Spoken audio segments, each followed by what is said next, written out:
एक बार की बात है।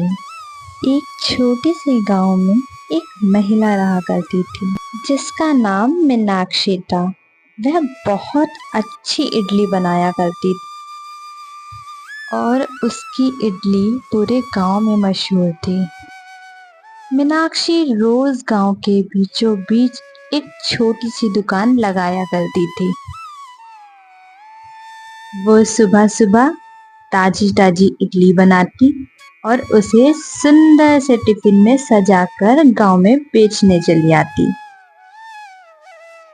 गांव में बच्चे बड़े बूढ़े सब इडली के बड़े दीवाने थे। अरे मीनाक्षी दीदी, जरा एक प्लेट इडली तो लगाना। जी भैया, लगाती हूँ। मीनाक्षी अपने ग्राहकों को जल्दी जल्दी इडली बनाकर दे देती है। उसमें से एक ग्राहक बोलता है, अरे मीनाक्षी दीदी, आपकी इडली का तो जवाब नहीं है।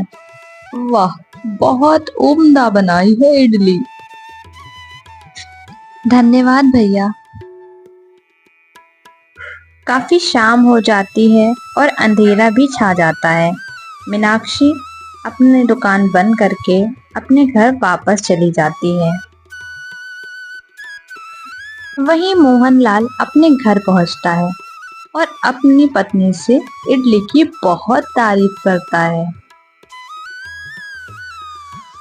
अरे पता है भाग्यवान, इडली तो मीनाक्षी बहन बनाती है, बहुत अच्छी। उसके जैसे इडली तो पूरे गांव में कोई ना बना पाता होगा।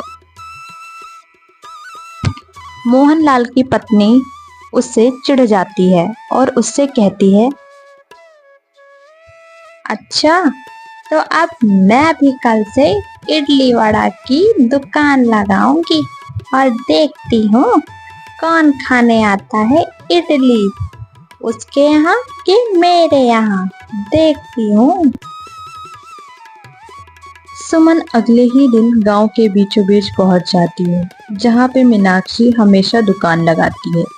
उसने उसी जगह दुकान लगाई जहाँ पर मीनाक्षी लगाती है। थोड़ी देर बाद जब मीनाक्षी अपनी दुकान लगाने के लिए उस जगह पर आई तो उसने देखा कि वहां पर तो कोई और है। उसने जाकर उससे पूछा, बहन, आप कौन हैं? मैं तो यहाँ दुकान लगाती हूँ रोज इडली की। मैंने आपको पहले कभी यहाँ नहीं देखा। देखो देखो कैसे इतरा रही है। वो कुछ भी हो, यहाँ पे आज से मेरी दुकान लगेगी और सिर्फ मेरी। अपनी दुकान ले जा कहीं और। मीनाक्षी सुमन की ऐसी बात सुनकर बहुत उदास हो जाती है और वह वापस अपने घर की ओर निकल पड़ती है। अरे माँ, आप इतनी जल्दी घर आ गई? क्या हुआ? आज दुकान नहीं लगी? मीनाक्षी अपनी बेटी को वहाँ की सारी बातें समझाती है और बताती है कि आज के बाद वह दुकान नहीं लगाएगी। इतना सुन के उसकी बेटी रोने लगती है और कहती है, माँ, माँ, अब अब हम कैसे जिएंगे? अब क्या होगा हमारा? हम तो बहुत गरीब हैं। तुम परेशान मत हो बेटा, मैं और मेहनत करके घर से ही इडलियां बेचा करूंगी। तुम्हें परेशान मैं नहीं देख सकती बेटा।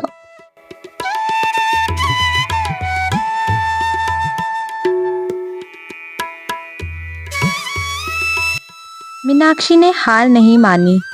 मीनाक्षी अपने घर में इडली बनाकर घर से ही बेचने लगी। देखते देखते उसके घर पे भी कई लोग आसपास के इडली खाने आने लगे। मीनाक्षी की बेटी भी उसकी बहुत मदद कर रही थी। वह यह देख के खुश थी।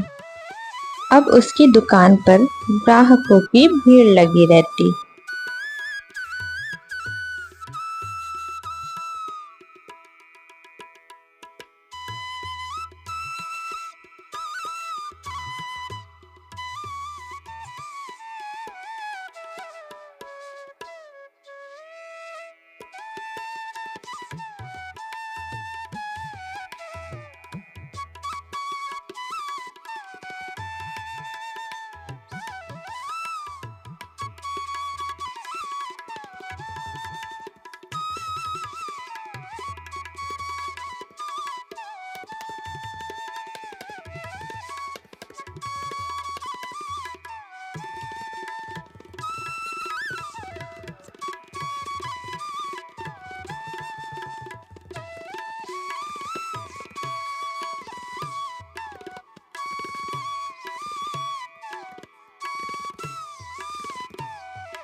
मीनाक्षी की तो जैसे किस्मत ही बदल गई थी।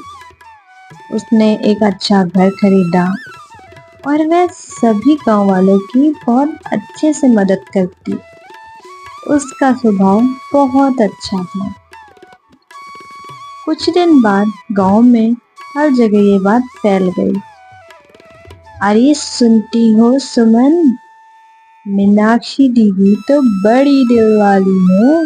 मुझे पैसों की जरूरत थी, उन्होंने तुरंत मदद कर दी मेरी। मीनाक्षी की इतनी तारीफ सुनकर सुमन को मन ही मन गुस्सा आ रहा था। आखिरकार उसने इतने कम समय में इतनी पहचान बनाई तो बनाई कैसे। एक रात सुमन ने एक चोर को बुलाया। जी मालकिन जी, क्या काम है मुझसे? देखो, तुम्हें मेरा एक काम करना है।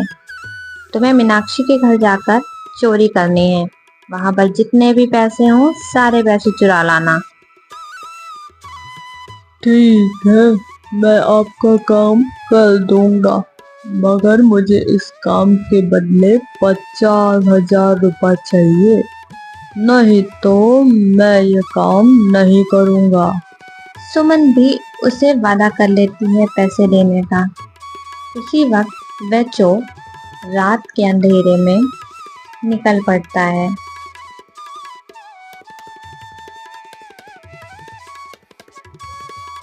कुछ ही देर में वह मीनाक्षी के घर पहुंच जाता है। वह देखता है और सीधा घर के अंदर चला जाता है। पास के ही कमरे में सारे पैसे रखे हुए होते हैं। वह चोर सारे के सारे पैसे उठाकर फुर्र हो जाता है। सुबह जब मीनाक्षी उठती है तो देखती है वहां तो चोरी हो गई है। उसके सारे पैसे कोई ले गया है। तभी उसकी बेटी बोलती है, हाँ माँ, यहाँ तो 1 रुपए भी नहीं बचा, सारे के सारे पैसे चोर ले गए। मीनाक्षी जल्दी जल्दी सरपंच जी के पास जाती है और उनको वहां की सारी बातें बताती है। वह उनसे कहती है, सरपंच जी, हमारे सारे पैसे चोर ले गए। कुछ दिन बीतते हैं। आखिरकार वह चोर पकड़ा जाता है। एक दिन चोर आखिरकार पकड़ा ही जाता है। सरपंच जी उससे डांट फटकार लगाकर उससे पूछ ही लेते हैं आखिर उसने किसके कहने पे ये चोरी की। सरपंच जी, मुझे माफ कर दीजिए, मैंने ये चोरी खुद से नहीं की, मैंने सुमन के कहने पर ये चोरी की, मेरी इसमें कोई गलती नहीं। चोर की ये बात सुन के सरपंच जी ने सुमन को वहां पर बुलाया।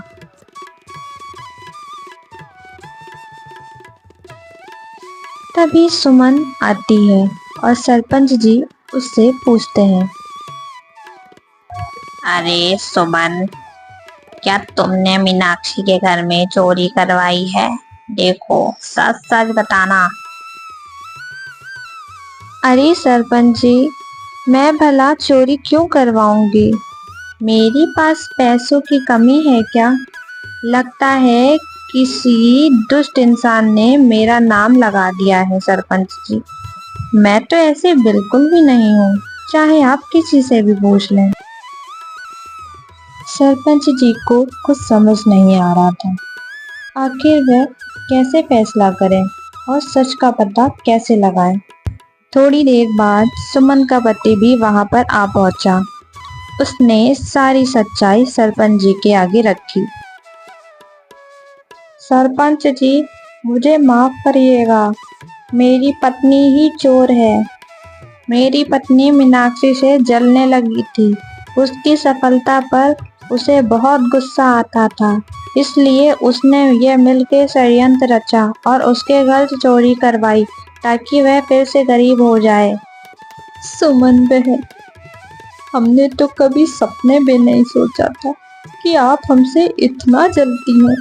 आखिर हमने आपका क्या बिगाड़ा है? देखो सुमन, तुम्हें इसकी सजा तो जरूर मिलेगी। तुम्हें यह गांव छोड़कर जाना पड़ेगा हमेशा के लिए। मैं ऐसे लोगों को अपने गांव में नहीं रख सकता। जो एक दूसरे से जलन भावना रखते हों और एक दूसरे की तरक्की से जलते हों। हमारे अंदर ऐसा स्वभाव नहीं होना चाहिए। सरपंच जी, मैं अपनी पत्नी की तरफ से आपसे माफी मांगता हूँ। उससे आज के बाद ऐसी गलती नहीं होगी। हमें इस गांव से ना भगाएं, हमें यहीं रहने दें। हम आपसे माफी मांगते हैं और आप सभी गांव वालों से माफी मांगते हैं। हम दोनों को माफ कर दें। मीनाक्षी बहन, सरपंच जी, मुझे माफ कर दीजिए। मुझसे बहुत बड़ी भूल हो गई। मैं घमंड में चूर हो गई थी। मुझसे बहुत बड़ी गलती हो गई। मुझे हो सके तो माफ कर दीजिएगा। मीनाक्षी को सुमन के ऊपर तरस आ जाता है। वह उसे माफ कर देती है। सुमन बहन, मैं तुम्हें माफ करती हूँ, लेकिन हमें ऐसा नहीं करना चाहिए। इस बात का ध्यान रखिएगा। अगर मनुष्य ही मनुष्य का दुश्मन बन जाएगा तो हम जिएंगे कैसे?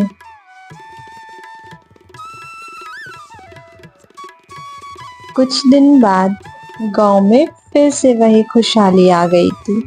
सब हंसी खुशी और मिलजुल कर रहने लगे। मीनाक्षी ने गांव में एक बहुत बड़ा रेस्टोरेंट खोल लिया और वह बहुत चलने लगा। मीनाक्षी की जीवन ने हमें यह सिखाया कि जीवन में कितनी भी कठिनाइयां और परेशानियां आए, हमें उनसे लड़ना चाहिए और जीतना चाहिए।